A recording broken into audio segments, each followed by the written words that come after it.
Semua dah ada dah. Assalamualaikum, Doctor. Yes, everyone is already here. Okay, thank you, Doctor. Assalamualaikum warahmatullahi wabarakatuh, and a very good afternoon. I bid to our respected lecturer, Dato Dr. Fadzil, and my friends. Inshallah, today my friends will be sharing on the case-based seminar 3. But before that, let's start our seminar with the recitation of Al-Fatihah.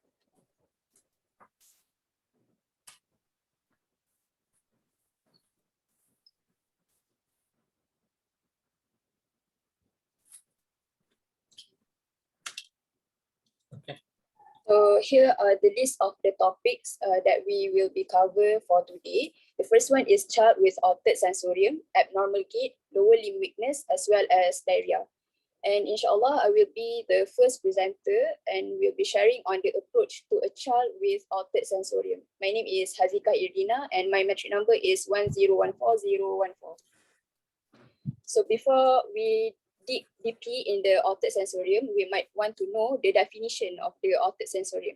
It is defined as a condition of being less responsive to and aware of the environmental stimuli. And for your information, there are various states of altered sensorium that we have to be able to distinguish carefully. The first one is coma. It is characterized by the person being not... Nama siapa tadi? Hazika Irdina, Doctor.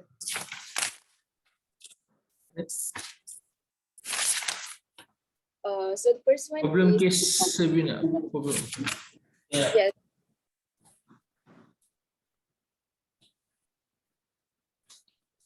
So the first one is coma, which is characterized by that person being unresponsive to pain or even any vigorous external stimuli. For stupor, the patient is usually responsive to pain only, and a state of obtundation is characterized by increase in the normal sleep to wake ratio, and usually they will be responsive to pain and other stimuli. For delirium, it is actually a brief course of fluctuating unresponsiveness. And for syncope, it is characterized by a brief of loss of consciousness. For dementia, the patient usually has a sustained decline in the cognitive function, and for vegetative state, it is a permanent complete loss of cognition. Meanwhile, other functions are still intact. And finally, for locked-in state, they are usually unable to express their voluntary responses due to damage in the brain as well as the peripheral nerves. So next, we already see the definition and also the states of altered sensorium. Next, we might want to discover the common causes of altered mental status according to different age group. So for neonates, as you can see here, it is mainly due to birth-related or labor-related. For example, hypoglycemia, birth asphyxia, as well as birth trauma. And for infant, child, and adolescent, the commonest culprit is usually infection, especially the meningitis. Okay, other than that, metabolic derangement also can cause altered sensorium. For example, hypoglycemia, hyponatremia, hypocalcemia, as well as diabetic ketoacidosis. And not to forget, trauma also can be one of the causes of altered sensorium and shall not be missed in our assessment later. So for the history taking, when a child presented with altered mental state, there are a few important questions that we have to inquire from the caretaker. The first one is the age of the patient, because as we already seen earlier, different age group has different common etiology.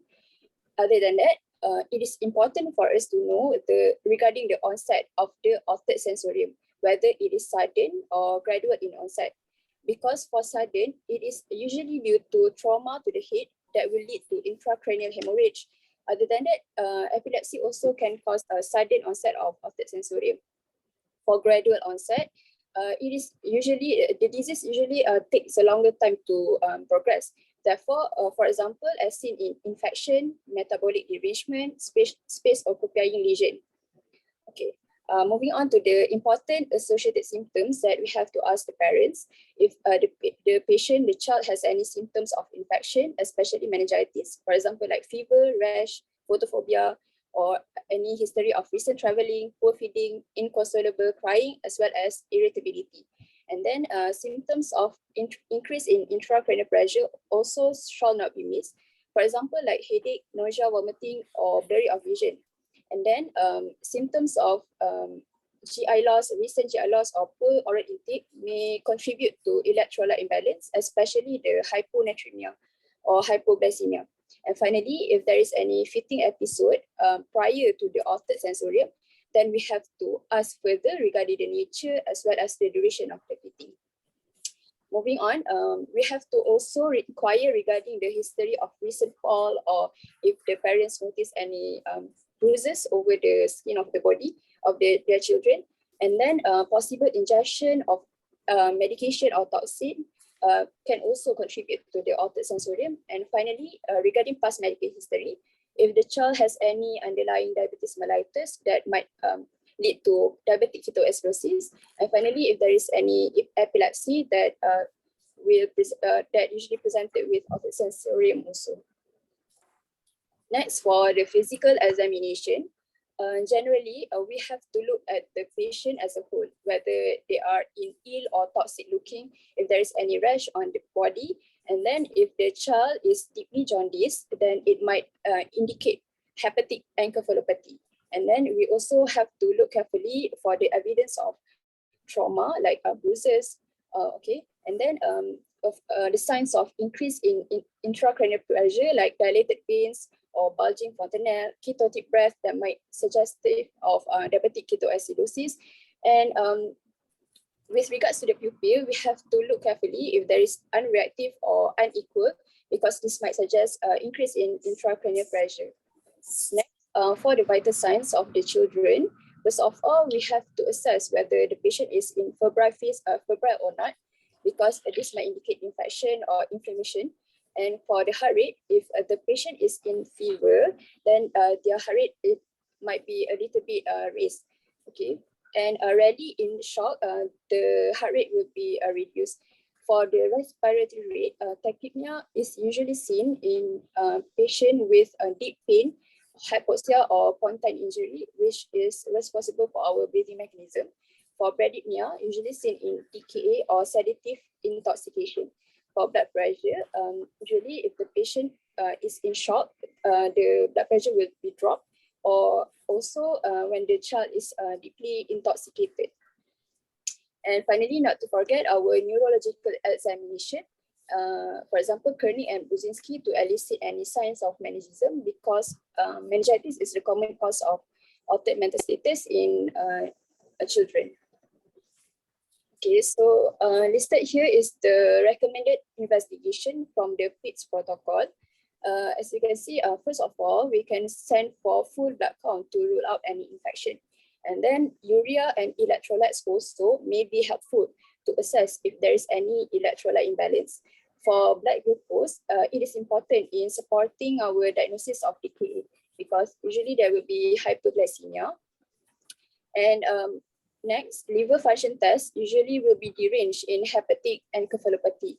And as a sequelae of that, the serum ammonia will be increased as well. And then arterial blood gas as well as urinalysis also may support our diagnosis of DKA.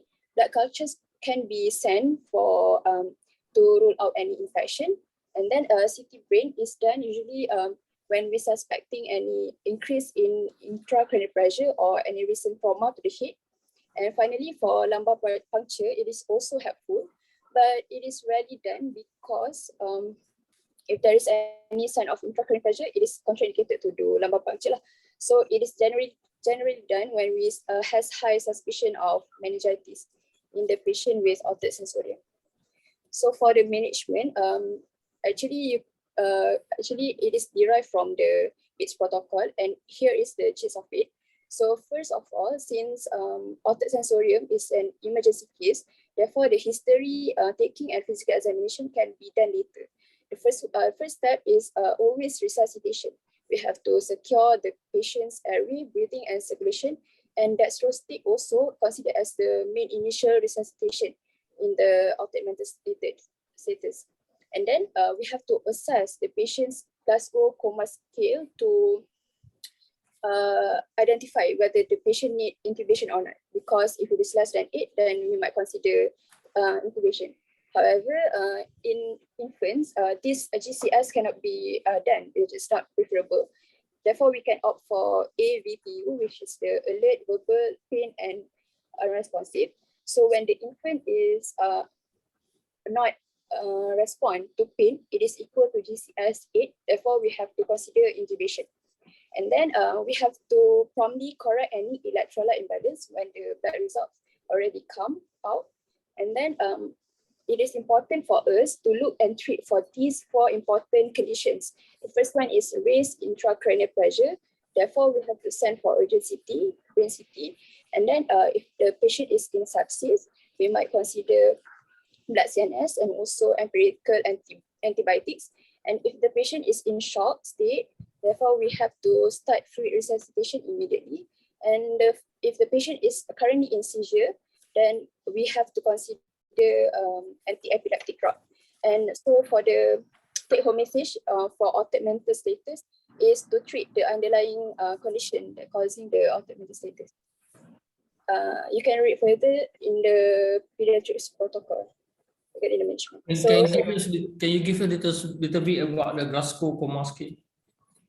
The Glasgow coma scale.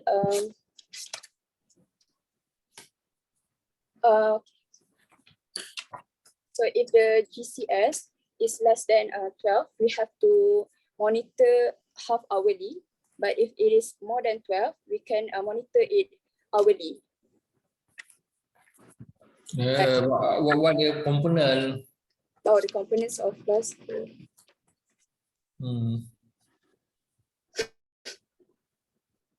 Komponen dia, baca komponen dia.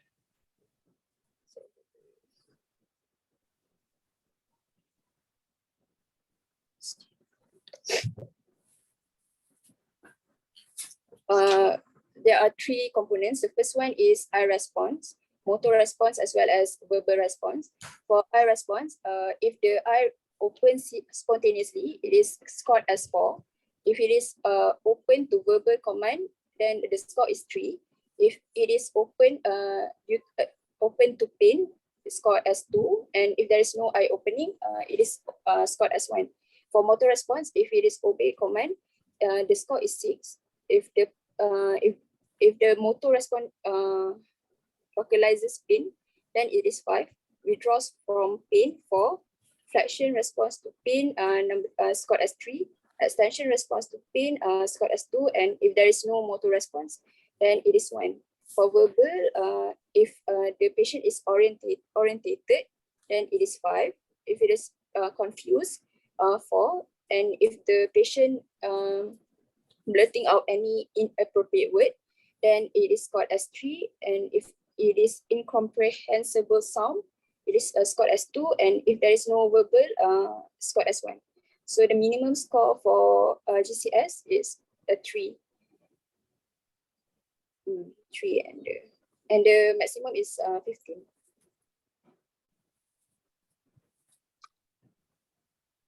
Maximum is Maximum is 15. When we consider coma, score what? Coma 3 out of 15. 3 and below. 4, sometimes it is 4 coma already. Yeah. So for you all, important to know the definition. Coma. Go back to the definition.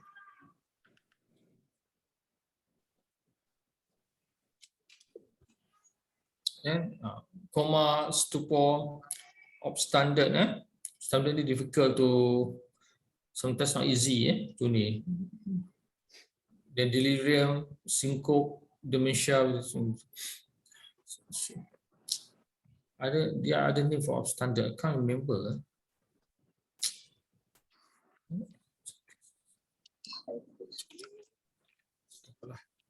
Okay, anything else? Any question?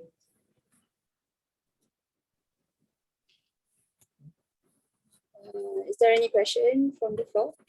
If no, then we shall proceed with the next presenter.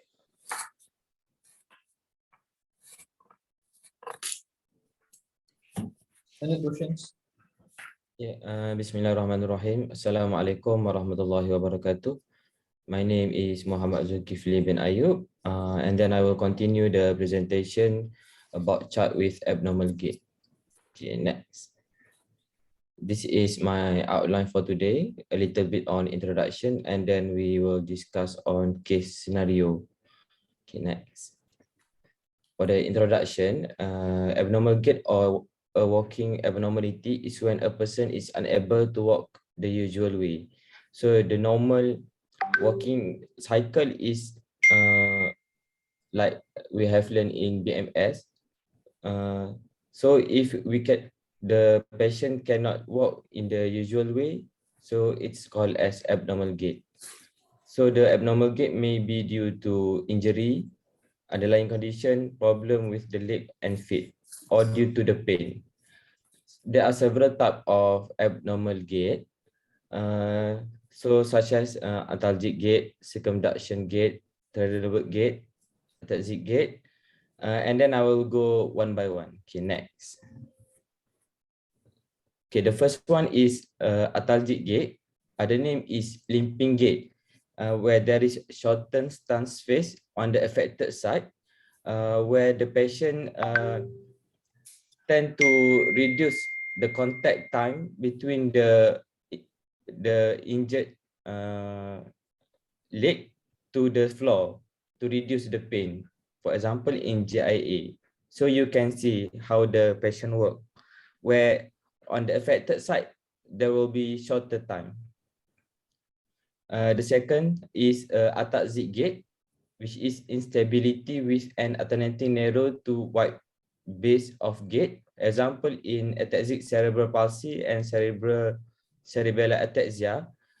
So the patient will like broad base during walking.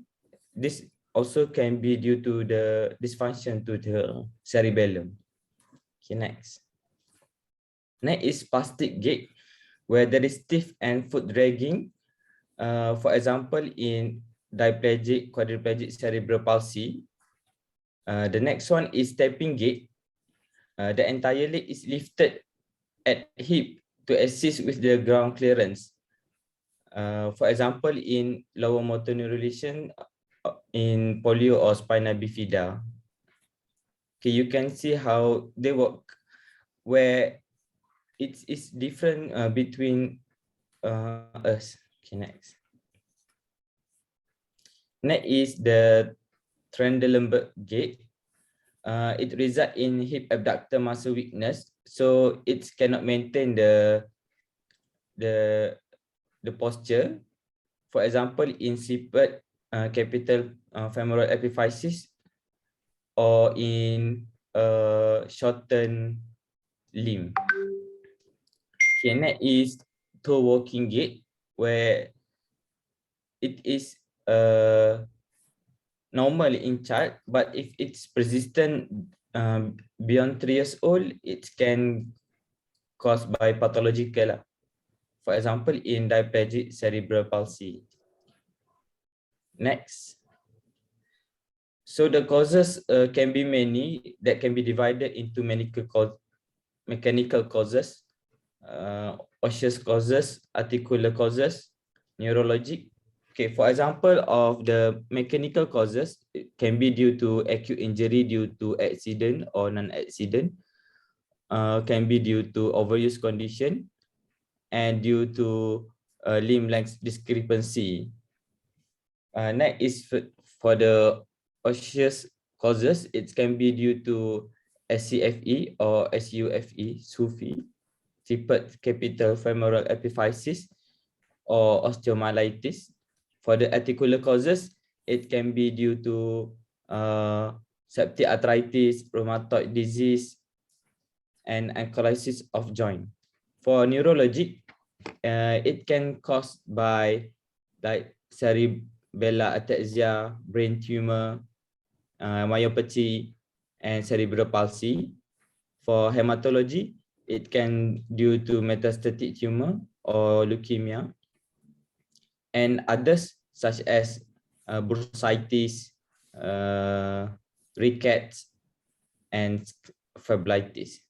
So all these causes may lead to abnormal gait in children. So if patient came to the clinic or to the hospital with the abnormal gait, and then we have to rule out all these causes.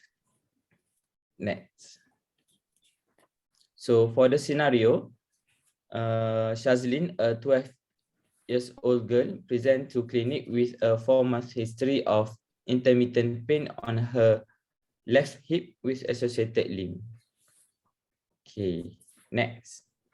So for the history of presenting illness, as the chief complaint patient presented with pain, so we may dig further on the pain, so we can use Socrates mnemonic in order to dig further.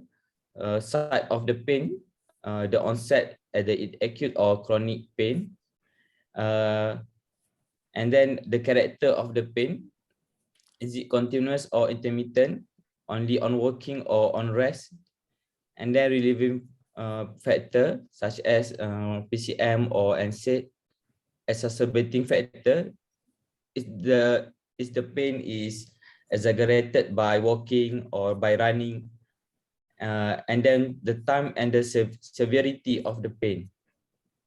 And then we have to check any other red flags that may indicate infection of malignancy, such as fever, chills, weight loss. And we have to also look for red flags inconsistent in history that may be high suspicion of the child abuse. For the past medical history, we may ask about frequent hospital visit and injury that may indicate child abuse or any underlying disease that may lead to the limping gait. Parental history,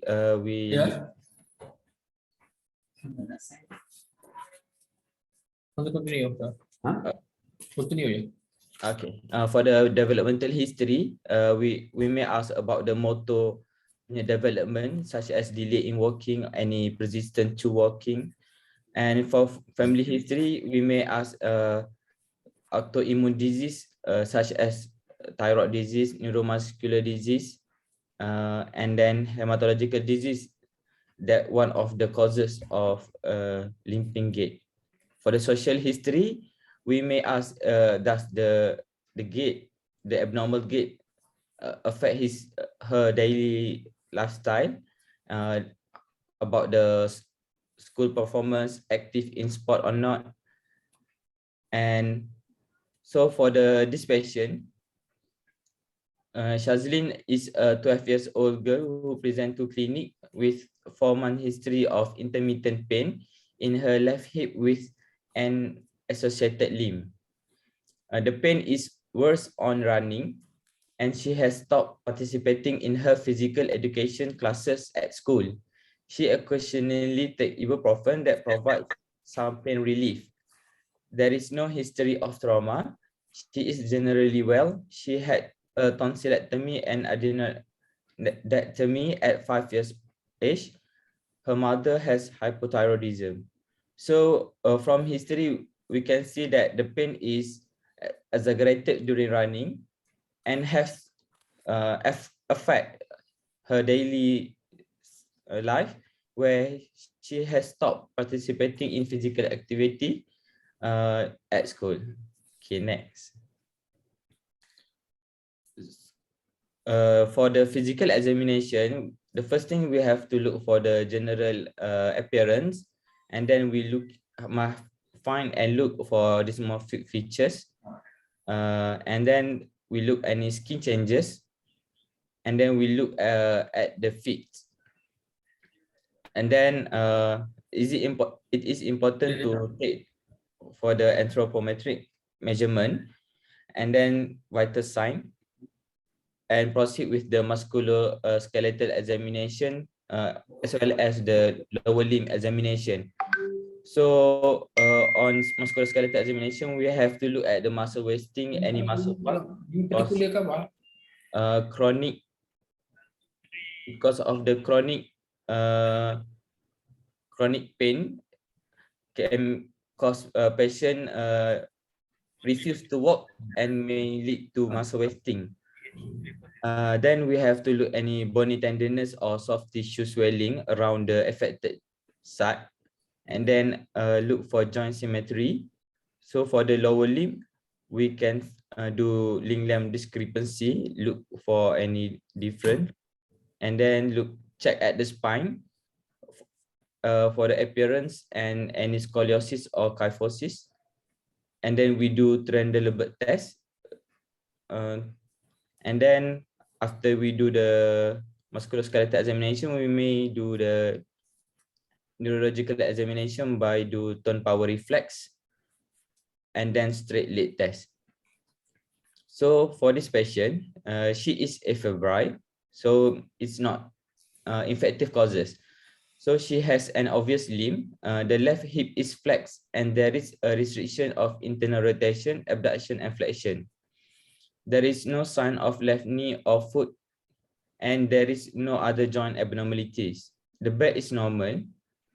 Normal abdominal examination and normal neurological examination of the lower limb.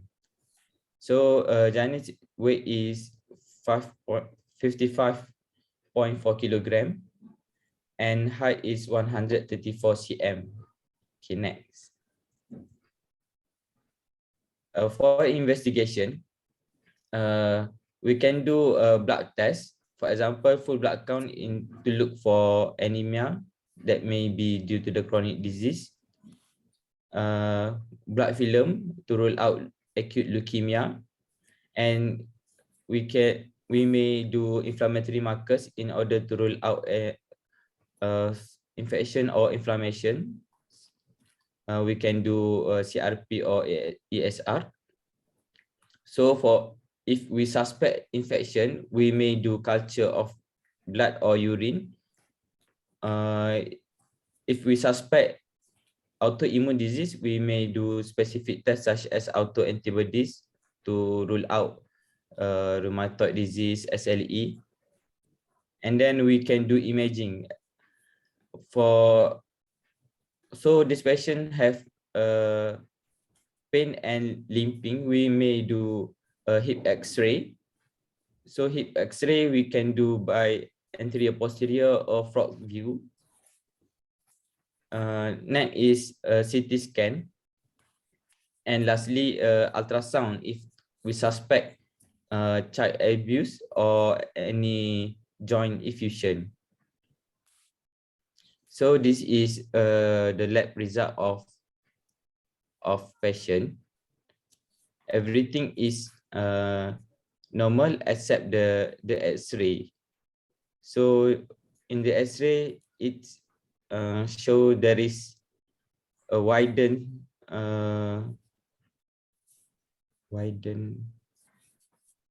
but so this X-ray is pathognomonic for the slippered capital femoral epiphysis, or other name is SUFI, slippered upper femoral epiphysis. Next. So for the final diagnosis, patient is 12 years old, overweight, and then have limping gait, pain. So the diagnosis up to this point is slippered capital femoral epiphysis. Other name is SUFI, slippered upper femoral epiphysis. Okay, next. So for the management of this patient. Yalah, management ni semua ni mengarut je. Okay. You see, you are supposed to not, siapa ajar you suruh manage buat ni, this kind of presentation. Dalam presentation, this orthopedic case, faham? Not relevant lalu dengan pediatric case. No, you're not give pada orthopedic ni. I'm not interested for this kind of management. I'm not in management overall. Faham? Overall management of the ni, there are many medical causes, important medical causes. Oh, you think gate nama gate ni dengan apa tu orthopedic saja? No. Will you present case like this? Yeah, Without you focus pada ni, which is not relevant to you. I want a wall picture. A wall picture. You dah start very nice already, you know. Type of the gate. Kalau you give example, case is because GRA, okay juga. Dan tengok you kasih case orthopedic, pin operation ni semua before orthopedic surgeon. Bloody for what? It's not a surgeon case, orthopedic case. Here we are discussing about pediatric case. Dah, forward. Tak nak this one, wasting time. Forward, tak nak. Okay, sudah. I don't know, bila I give you somebody, ada tulis itu mesti buat a case. You baca tak atau the way I ask you to present? Ada tak dia orang beri ke you? Ada tak? Tak ada. Ada, all of them satu suruh tu memang beri, setiap seorang akan dapat satu year 5 punya ni. Ayat betul lah, bloody hell, betul lah. Betul Farah kena beri semua kena beri tiap satu. Kertas ada buat macam mana nak ni. You tak dapat anything. I only get logbook only. Ada Dato. Memang ada bagi awal-awal posting. Ada. Semua apa benda expected for you all tau. I dah suruh beri tau. Apa CBS, apa dia how to expected for you all. Semua akan ada. You baca tu dahulu semua you present. Setiap presentation how many minutes semua dah ada dalam tu. Don't tell me it's not given. Because that is my first instruction. Clear of what? Tahu. Presentation berapa minit? Satu presentation berapa minit? 15 minit, 15 minit. How many slide? Semua ada beri dalam tu dah semua. Tak dapat, you get or don't get that one? Dapat Dato' ada. Dato' tak baca lah Zulkifli. You didn't read the instruction. I already told how many slide, how we assess you. Semua assessment dalam tu. What kind of assessment we're going to give you, how many mark, slide how many mark, to how many mark, that's one how many mark. Semua dah ada. I given already, clear. You tak baca, you present benda macam ni, I not expected. Dah tu you present orthopedic case. Pediatric posting. Of course I get irritated. Next, Faris. Assalamualaikum warahmatullahi wabarakatuh. Can you guys hear me? Yes. So I will proceed with the next topic, which is child who has lower limb weakness. Okay, next. So the first one, let's go a little bit into introduction. Alright, so regarding acute plastic paralysis. So when we talk about weakness, paralysis or paralysis, weakness is a decreased ability to voluntarily and actively move muscles based on Nelson's essential pediatric. And hypotonia, the term hypotonia describes a state of a low muscle resistance to movement, and it indicates the lesions in upper motor neuron, lower motor neuron, neuromuscular junction, skeletal muscle, or systemic. Right. So regarding acute spastic paralysis, based on PITS protocol, it is a clinical syndrome characterized by rapid onset of motor weakness, including weakness of the muscles of respiration and swallowing, progressing to maximum severity within several days to weeks. And it excludes weakness due to trauma and spastic paralysis.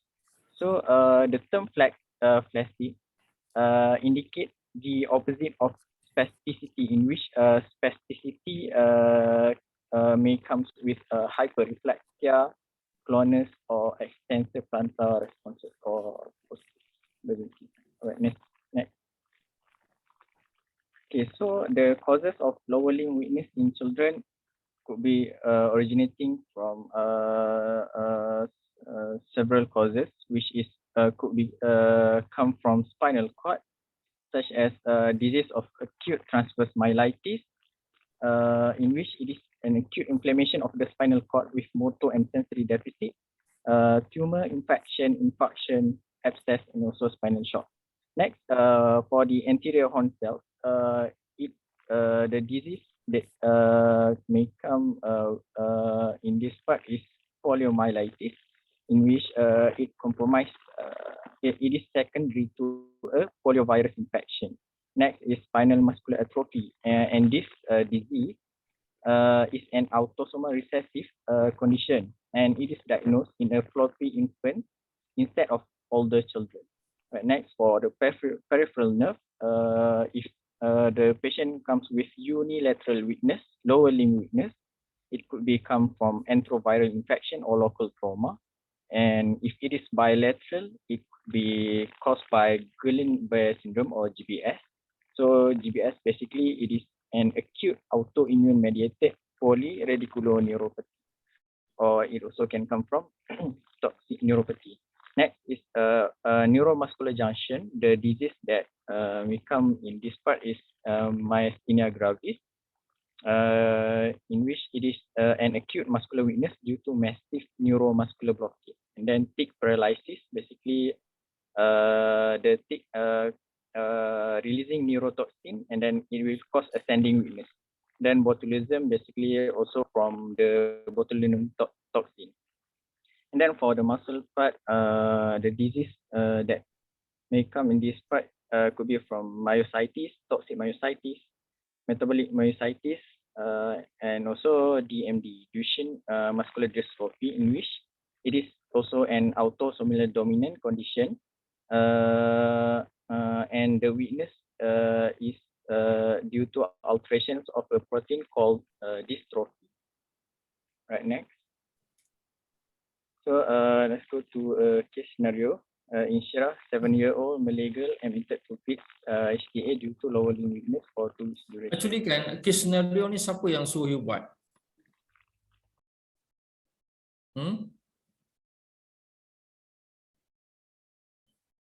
Because ada good and bad case scenario ni. With the bad things that you don't look overall picture. You found out, because I would like you to see overall picture rather than case scenario. Case scenario very focus. So dalam case macam ni ada beribu-ribu jenis. So which one are you going to put a focus? I found that case scenario only will be, I mean, the more continue lah. Continue. Alright. So for the history of presenting illness, so basically with the topic of lower limb weakness. So in this case, previously the patient was apparently well, and then it started with numbness on bilateral leg and inability to move both legs within 2 hours. And then the setting is that it occurs before Maghrib prayer, and site from umbilicus to toes, in association with inability to sense voiding and unification, loss of sensation at affected area, otherwise no involvement of upper limb, in which the patient able to comb hair, ear, and wrist. Otherwise, there is no family history with same problem, not preceded with fever, UTI, or GI symptoms. And also we should ask the patient whether she has trauma before, and then signs of symptom of paraspinal infection such as fever or back pain, spinal TB, in which should ask for loss of appetite, loss of weight, night sweat, back pain, TB contact. And then particular for GBS, whether the patient develop limb pain and also involvement of upper limb.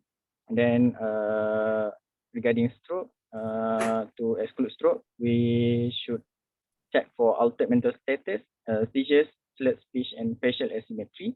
And then for space occupying lesion, whether the patient has headache or blurry of vision, vomiting, or behavioral changes. And for this examination, whether the patient developed back pain or radicular pain. Right, next. So regarding systemic review, for neurological examination, for neurology, apart from bilateral lower limb. Kenapa you nak buat systemic review dalam neurology? This is a neurology case. It's still HOPI. Oh, sorry. So other systemic review were unremarkable for this patient. No, this is still about the neurology. Apa tu? Why you want to put neuro dan systemic review? I tak faham. Sorry, Doctor. Still HOPI, right? Yes. Alright, next.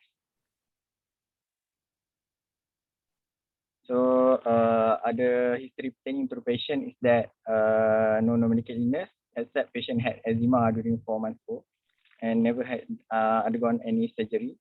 And however, recently discovered patient had allergic reaction towards plasmapheresis because this patient initially started on IV steroid and then proceed with treatment of plasmapheresis. So how much is going to help you plasmapheresis dalam you knowledge belajar hari ni?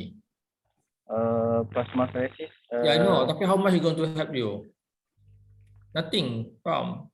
6 months from now, you forget already.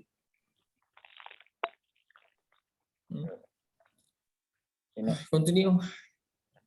So I think other history we can skip. Next. Sebab continue. I tak tahu siapa. Ada siapa arah you buat case scenario ni? Ada tak siapa? Tak ada. Because I nak you all see broad picture tau. Continue. Next.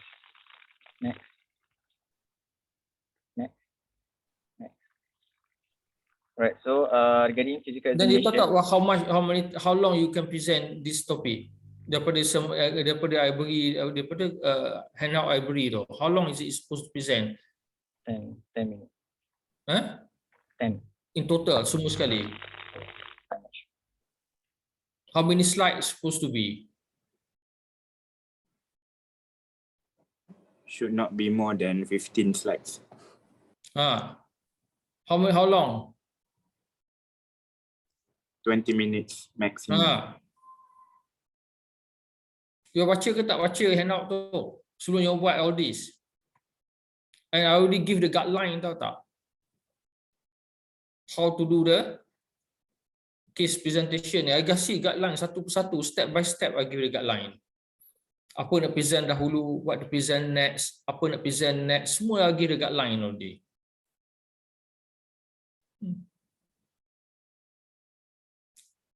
Continue.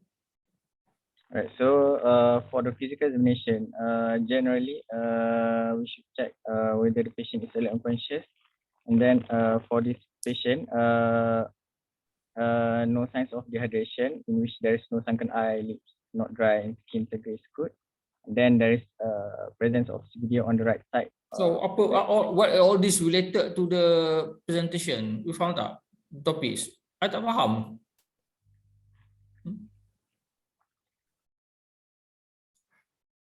Yang tak apalah, continue.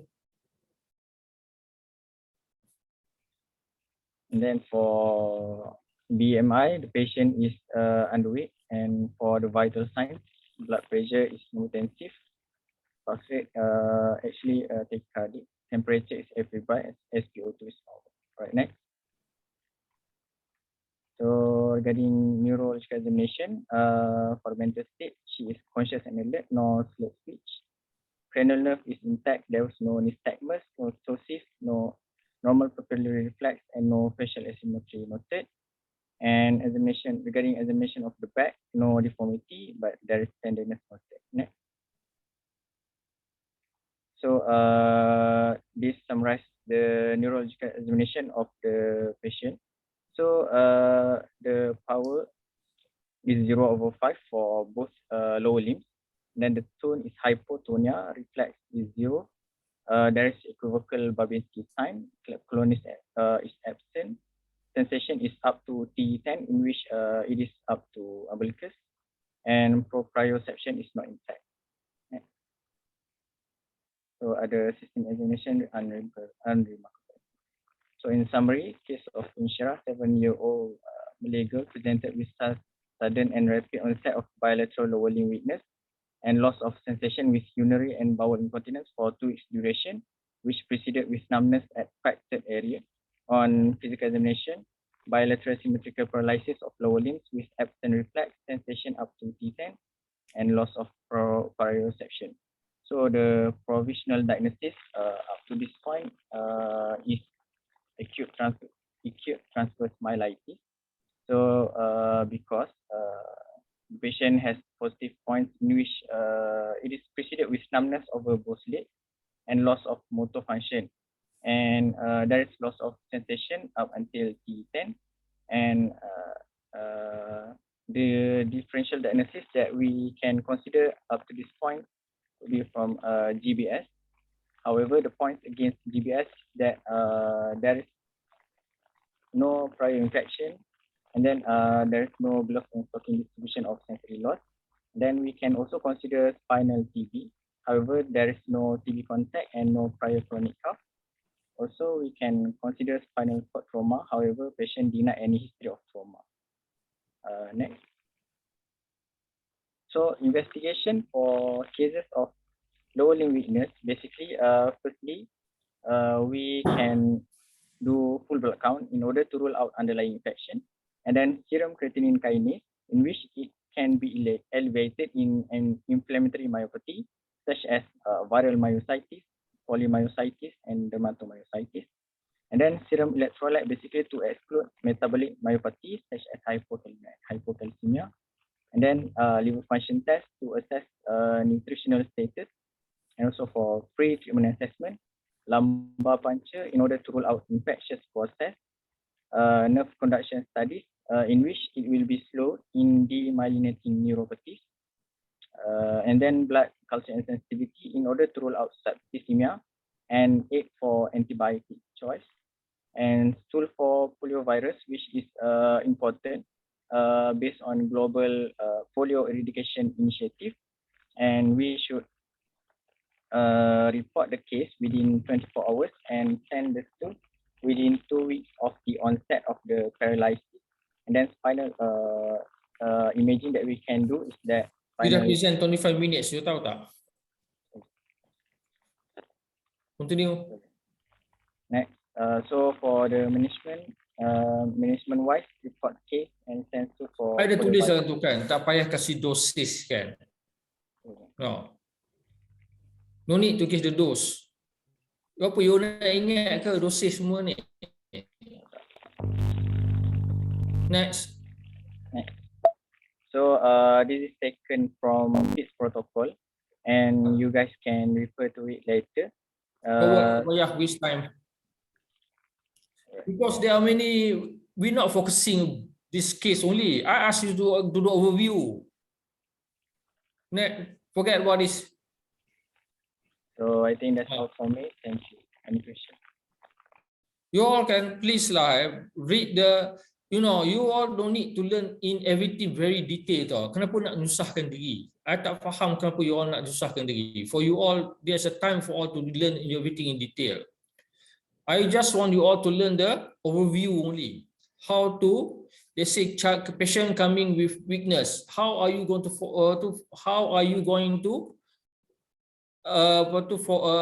thinking process, and how are you going to solve the problem the child with weakness?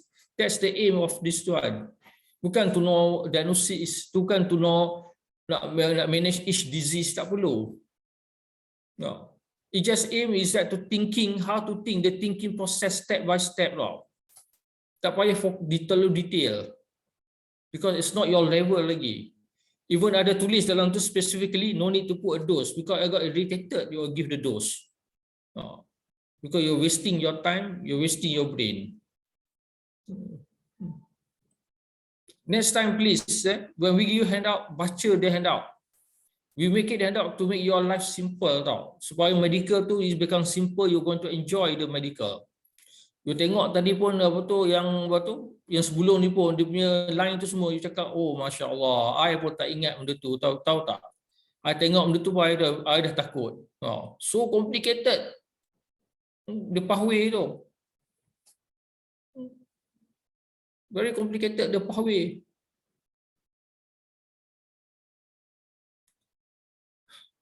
Next.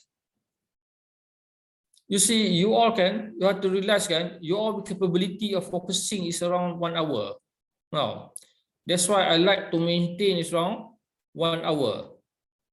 After that, you go to somewhere else already. So I try to make sure that you all finish everything in 1 hour, so you get the optimum of the knowledge learning process. Next.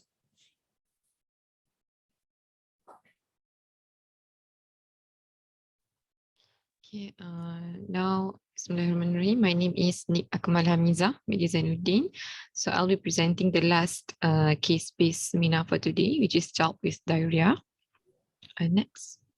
Okay, for the definitions, according to the WHO, diarrhea itself is defined as the passage of 3 or more loose or watery stools per day, or more frequent passage than it is normal for the individual.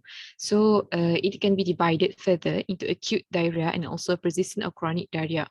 For acute diarrhea, it is defined where the diarrhea occurred with abrupt onset of 3 or more stools per day and lasts for less than 2 days or 2 weeks, 14 days or 2 weeks. For persistent and chronic diarrhea, it is where the diarrhea begins acutely, but it persisted or lasts for more than 2 weeks. So next. Okay, this is the differential diagnosis. Actually, there are a lot of the DDX. However, I've taken among the common differential diagnosis from Nelson's. So as you can see, it is divided either it is according to acute diarrhea or chronic diarrhea. For this DDX, we can further divide it into whether it is infants, child, or adolescents. However, as you can see in the table, for acute diarrhea, you can see that the commonest diagnosis is acute gastroenteritis for all of the age, infants, and also adolescents.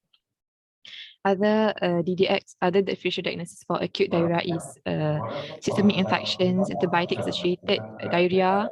It is said that among the antibiotic that causes diarrhea is ampicillin or amoxicillins, or even overfeeding. For chronic diarrhea, among the commonest from this differential diagnosis is the cow's milk or soy protein intolerance or allergy infections, and the celiac disease, lactose intolerance, irritable bowel syndromes, and also the inflammatory bowel disease.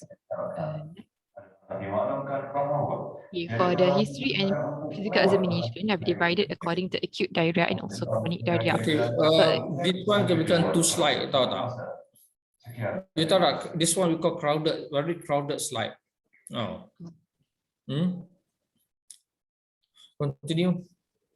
Okay, sorry.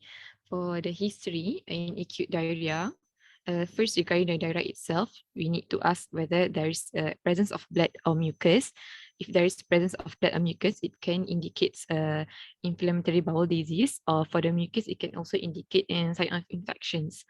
And also the durations, because you want to know whether it is acute or chronic, and also number of episodes of diarrhea per day, and the normal bowel habits for the infants or for the child itself. And for associated symptoms, we can ask regarding if there's any bloating or abdominal pain and also flatulence, especially after eating lactulose-containing food, because in this case, because we know that the one of the common diagnosis is the lactose intolerance or primary lactose deficiency. Another is fever for sign of infections, urticaria rash after taking food illicit in the case of allergy, and also vomiting. For vomiting, we can ask if what is the characteristic of the vomitus, food contact or greenish vomitus, because it can indicate whether it is acute gastroenteritis. For the history, another history is regarding the hydration status. We can ask regarding the amount of oral fluid intake, if there's any decrease in the urine output, and also if there's any weight loss. So if there's any presence of this, it can give us a little bit sign of maybe the patient is severely dehydrated or not. We can also ask regarding if there's any same history in the family members. It can indicate food poisoning, and also whether the children is institutionalized or not, because this group of children are more likely to have bacterial or parasitic pathogens. For dietary history, you can ask whether the patient's taking a large amount of formula milk, fruit juice, or sorbitol. In the case of overfeeding, fashion diarrhea, or also sorbitol intolerance. For past medical history, you can ask whether the patient is immunocompromised, because it can predispose them to higher risk of getting infections, especially the cryptosporidea. For past drug history, we can ask if the patient is taking any recent antibiotic. It is said it can for antibiotic associated diarrhea, it can occur up to 2 months after taking the antibiotic. Because it can disturb the natural balance of the bacteria in the intestine. Lastly is the social history. If there's any contaminated water sources, you can also ask regarding the financial status of the parents itself. And for physical examinations, we need to remember the most important is we need to look for any signs of shock. So I've listed the sign of shock: tachycardia, weak peripheral pulse, delayed capillary refill time, cold peripheries, depressed mental state, with or without hypertensions. And we need to also assess the degree of dehydrations, because for acute diarrhea, our treatment will depends on the degree of dehydrations, whether to continue with plan A, plan B, or plan C. I'll show you the table later. So for degree of hydration, we can assess by general conditions, looking at the presence of any sunken eyes, and whether the patient is eager to drink or not able to drink because of very lethargic and very dehydrated. And we need to continue with the pinched skin of the abdomen to look if it goes back immediately, slowly, or very slowly. Next. If this is for history and also physical examinations in case of chronic diarrhea, for the history, first we need to look at the onset. If it is a neonatal onset, abrupt onset, gradual onset or after taking wheat cereals, because it can further stratify the diagnosis. For stool characteristics, if it contains blood, it may indicate inflammatory bowel disease. And the color, if it is a tan color or white color, it can indicate there is absence of bile, or in case of celiac disease. For associated symptoms, we can ask if the patient is having abdominal pain, indicating inflammatory bowel disease, irritable bowel syndrome, or obstructions, presence of flatulence in the case of malabsorptions, lactose intolerance, and also leakage of stool. It may indicate fecal incontinence. This can occur in the case of perianal fistula in inflammatory bowel disease. For dietary history, you can ask, it is quite the same as in acute diarrhea. For sugar, if the patient is taking a sugar-free food or excessive juice for overfeeding or raw milk recently, and if there's any travel history, because it can indicate infectious diarrhea. For past medical history, we can ask if this patient is having underlying hypothyroidisms, or there is family history of hypothyroidisms also, because maybe the patient is having hypothyroid but not yet been diagnosed. So if the patient also having a diabetes, inflammatory bowel disease, or immunocompromised. For past therapeutic intervention, because we want to look if there is any drug side effects of drug, or patients having radiations that can cause radiation enteritis or pseudomembranous colitis. Pseudomembranous colitis occur due to the Clostridium difficile after taking antibiotics, such as ampicillin, amoxicillin, or cephalosporin. For family history, ask regarding the IBD or celiac disease, and for social history, same as before, water supply and also hygiene. For physical examinations, in addition to acute diarrhea, it occurs in very long durations, right? So we need to also look at the growth chart of the child and look for any sign of malnutrition. And also, besides that, we need to look at the vital signs, if there's any fever, hypotension, tachycardia, or tachypnea. And also, if the patient is having pubertal delay, it may indicate case of celiac disease or inflammatory bowel disease. And besides from that, all the hydration status, because we need to manage the patient, right? Signs of nutrition deficiencies, extraintestinal signs such as oral lesions, astralgia, or erythema nodosum in case of Crohn's disease. For abdominal examinations, we can look at if there's any abdominal distensions, it may indicate malabsorptions or bacterial overgrowth. Abdominal tenderness indicates inflammatory bowel disease and also perianal disease. Next. So basically, I just put this is just extra information for you regarding what I have explained before. The next. Okay, You so see, for go the back. You see, in Daria kan, this is the most important now. The most important, faham tak? Ability to assess the severity. And ability to assess severity can make you fail you and pass you. Because we can tell you, because there is a key of management. I tak tahu kenapa you ambil this one tau. This is lousy tahu tak? Kita dah ada pedagogic protocol. Kita dah beritahu mild, moderate or severe. Year 5. Kita year 5. Kita dah beri for you is what is mild, what is moderate, what is severe, and how to differentiate each of them in history and physical examination. Like this one, I'm going to fail you. Because it doesn't mean anything to me. Because we want just, for you, you just go, you tak payah pergi susah-susah, pergi ke nice ke, everything ke, ni semua. Pakai our pedagogic protocol je dah cukup. Because that's you going to practice anywhere in Malaysia nanti. Apa tu mild, apa tu moderate, apa tu severe, up to 5%, apa tu less than 5%, 5 to 10%, 10 more than 10%. Because your management depend on that. How much grit you want to give? Less than 5%. Grit you give 5 to 10%, 7-5%, semua gantung clinical. Because this one doesn't tell you anything. Biasanya you ada pula clinical dehydration, mild shock. Kita dekat Malaysia kita pakai mild, moderate and severe.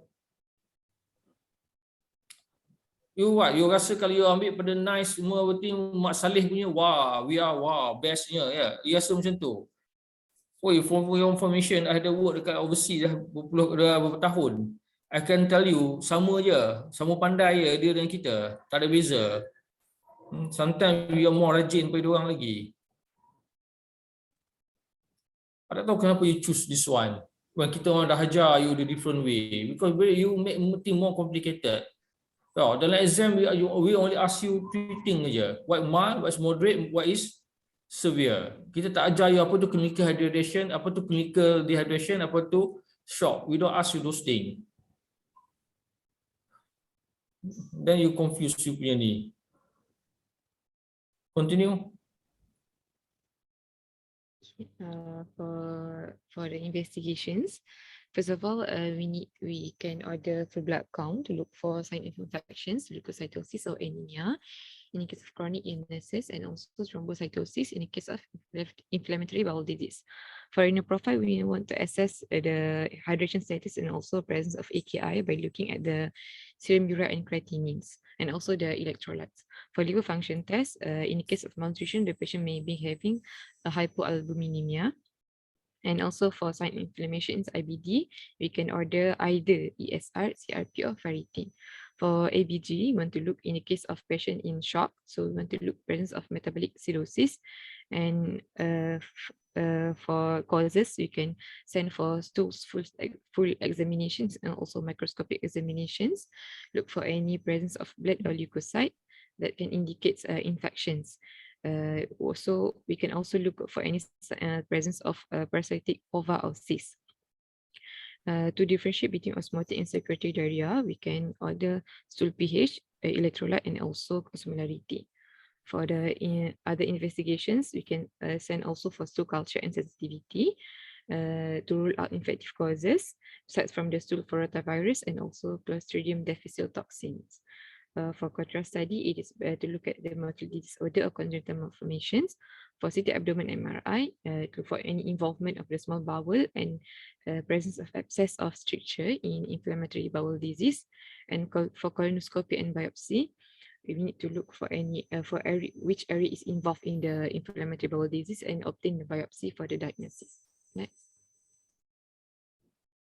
This is the classifications that. Yang inilah kita nak. Faham? So basically, this is the table that have been mentioned by Dato earlier. So according to mild, moderate, or severe, for mild, moderate, severe, we can differentiate by looking at these 4 signs. Look at the general condition of the child, whether the patient is well alert, or restless and irritable, or lethargic and unconscious.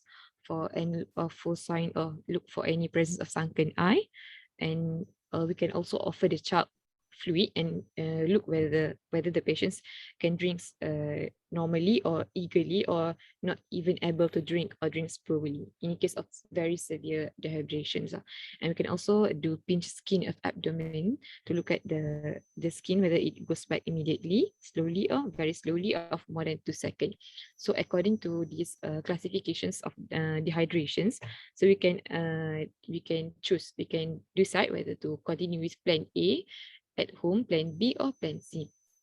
So basically, you can the key treatment in the diarrhea is what we give you the pediatric protocol is summarized only, if you can find many other place how they expand further, in terms of mucosa, in terms of skin dryness or not, urine output. This is very very simple one. They keep on changing. Thank you. So for the key components is that we need to give the patients with extra fluid as much as the child can take, either in by oral dehydrations salt, or IV fluid therapy in the case of severe dehydrations.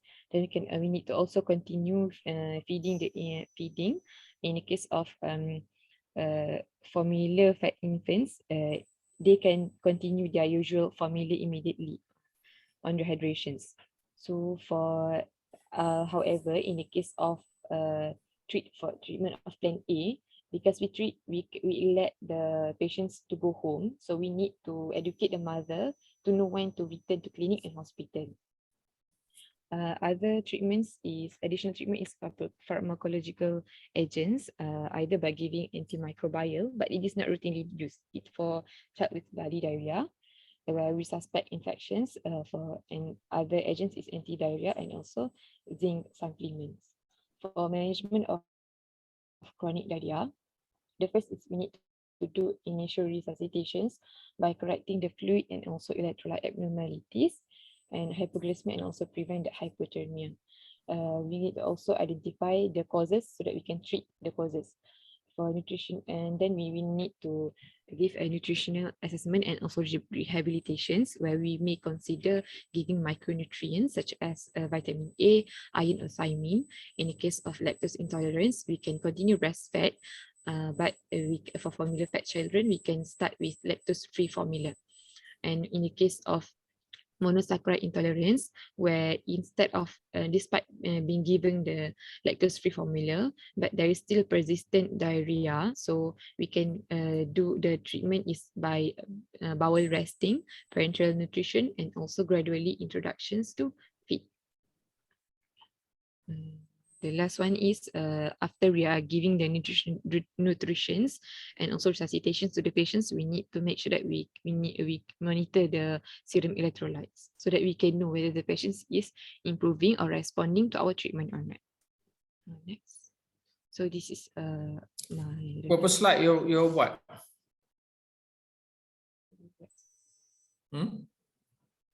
Semua sekali berapa slide? Total 55. Total 55. Akmal, berapa slide you pakai?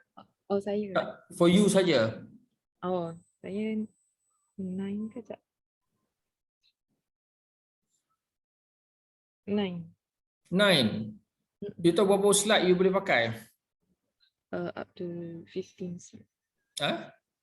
Up to? 15. Apa? 15 slide. Kenapa you tak pakai full 15 slide? Jadikan you punya slide, you punya tu tak jadi crowded sangat. You rasa bila kita tengok macam tu, apa you rasa bila orang-orang yang tengok benda tu, your punya slide? The first thing dia tengok slide crowded macam tu. Susah nak fokus.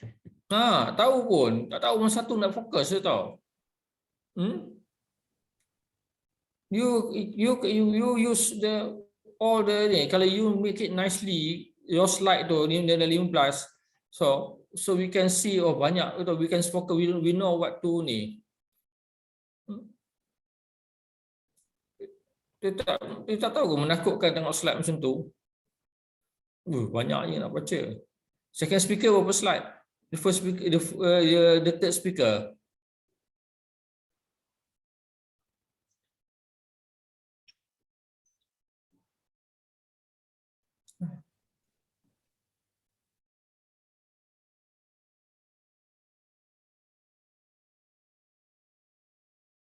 Twenty-two, 20 something. Huh? I think it is 20 something. 20? 22 if I'm not mistaken. Ah. 22 slides. You see, why is it we put you allowed 15 slides saja? Dalam tu, in our 15 slide or 20 slide? Baca balik. 15. I think it's 15. 15 slide. Why is it? Because we want you all to learn the art of to decide which one to. You see, your problem with you all ialah you want to tell everything. In which you don't need to tell everything. In which nobody knows everything. Even in our exam, we give you 50% mark for pass only. It means that you need 50% only to know, to pass. You thought that you must tell everything. That's why we put 15 slides. So you have to learn the art. Because you see, that each topic can go to one book. One whole book for information. If you really want to look, let's say lower limb weakness, satu buku ada 400-500 muka surat. But we want you to learn the art of to decide which one is a important facts. Bila you prepare, you akan baca banyak. If you because last time sampai 30 slide pun ada. And then some of them, you don't need to know. If you know, you're going to suffer. Because kita orang pun tak tahu tu. I also tak remember all those things. So more your level, because your level, we want you to know the big item only, not small item. We don't want you to know what the management, letak pin tu, letak pin ni, everything semua. We just want to know operate pin, finish. Operate, that's all. Whatever you want to know drug, apa nak pakai, rest pin, that's all. No need to know sampai the dosage, everything semua. Why you want to know those things? So we want to know, we don't want you to know those, we want to know the basic things which relevant for you, and then for you to understand. Itu saja. Bukan basic to know. To know is later. When you come to manage patient besok, then you need to know. And now you just basic thing only. That's why we limit 15. So it is the art of you how to put which is the important information that you want to tell us. It has to be, I already decide 15, it must be 15. The presentation is not more than how many minutes?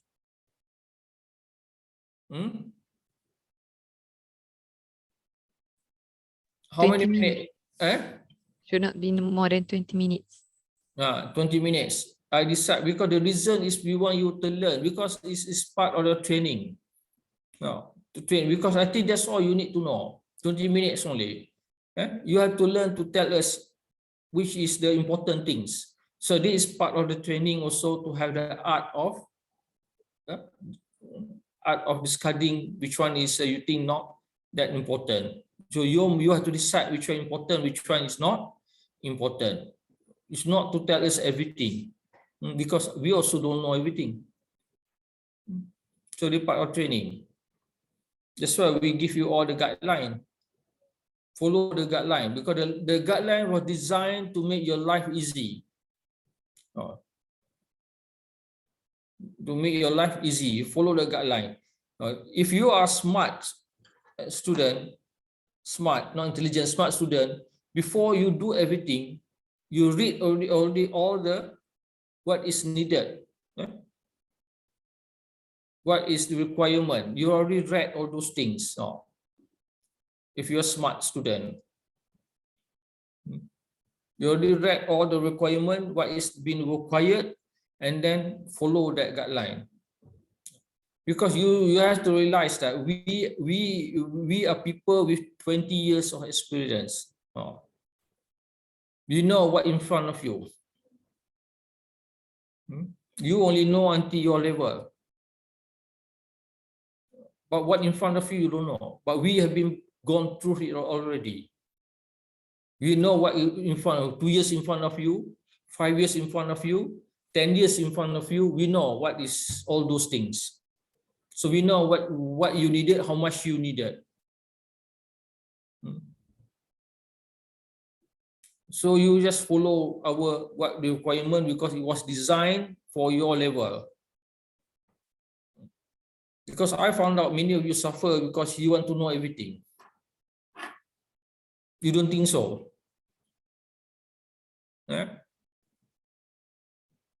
One of my opinion why you all had difficulty enjoy the medicine because you want to know everything. True or false?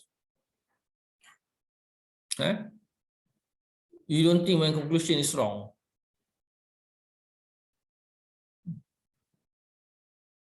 What you all think? You think my conclusion wrong or right?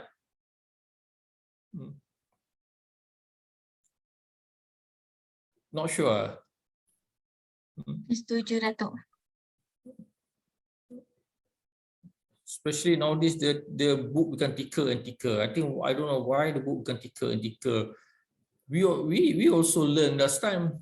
Last time we also learn all those things, and we still where we are right now. We don't. You notice not the book edited book become thicker and thicker, is it? But our brain not become bigger and bigger. Same brain. Okay. Anything else? There any questions? Any questions? Apa you rasa I beleti tadi ada orang kena beleti tu rasa not justified? Zulkifli Faris, you rasa I tak justifyly beleti pada you all? Zulkifli Faris. But what Doctor said is true lah. Maybe I need to improve next time. Kan to improve, you cuma baca saja handout tu, instruction tu. You know, that's all.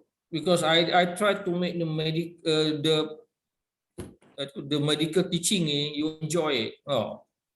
You enjoy it. So you enjoy the medical teaching. Tinggi puas nak fikir macam mana nak buat you all enjoy medical teaching. No, you faham tak? Macam mana nak fikir? How are you going to make you all enjoy it? Daripada you all suffer waktu dengan struggle sana sini ni semua dengan nak buat macam mana exam every 4 weeks exam. How many week exam how many week exam? 6 week, 7 week exam. Every 6 week. 6 week exam. You tahu, you carilah mana-mana dia medical field yang ada every 6 week exam. That's medicine. It has every 6 week exam. 6 week exam. Lepas tu every for 3 years, saya tahu. Every for 3 years you exam every 6 week. 8 week, 6 week. You rasa apa? You boleh enjoy ke you all? Life dengan exam ya. Imagine you cuba you calculate. How many exam do you have for the 3 years? 6, 4, 5, 10, 14, 9, 15 exam, is it? 16 exam, 14, 15 exam. Hidup dengan exam ya. Okay, finish lah. Ada lagi tak? Tak ada. Buat petang Khamis kan? The group, not your group kan? The group. Okay, now finish. Okay. Okay, if there is no more question, then we shall close our seminar today. Hope you guys benefit from our seminar. Thank you, Doctor and everyone. Let's close our seminar with the recitation of Tasbih Kafarat and Surah. Wah, ganti I, bukan I sepatutnya I sebut kan. Terbalik kan. Tak apalah. Doctor. You ada tadarus ke? Sama you all? Ha? Ada? Tak ada? Tadarus? Ada program tadarus tapi bukan ada batch. Dia macam ada society. And society? Ya. Tak habis tak baca pun sekarang. Tak baca lagi. Ke tak apa? Ha?